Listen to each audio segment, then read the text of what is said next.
ધોરણ 10 ઓઝોનનું નિર્માણ અને તેની અગત્યતા. તો સૌપ્રથમ ઓઝોન ક્યાં આવેલો? તો ઓઝોન વાતાવરણના સૌથી ઉપરના સ્ટેટોસ્ફિયરમાં આવેલો. હવે ઓઝોન ઓક્સિજનના 3 પરમાણુથી બને, એટલે કે ઓઝોન એટલે કે O3.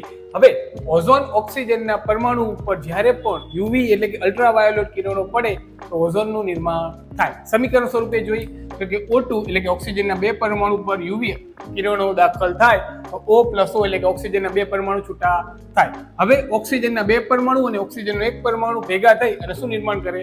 ઓઝોનનું નિર્માણ કરે. હવે આની અગત્યતા શું? તો કે ઓઝોન સૂર્યમાંથી આવતા યુવી અલ્ટ્રાવાયોલેટ કિરણોનું શું કરશે?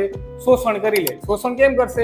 જો એ શોષણ ન કરે તો સીધા આપણા શરીર પર પડે, અને આપણા શરીર પર પડે તો આપણને ત્વચાનું કેન્સર અને આંખમાં મોતિયો આવે. હવે ઓઝોનનું સ્તર સતત 1980 થી ઘટતું જાય છે. એનું કારણ આપણે જ છીએ. એનું કારણ આપણે કઈ રીતે? તો કે આપણે ક્લોરોફ્લોરોકાર્બન એટલે કે CFC નો વધુ પડતો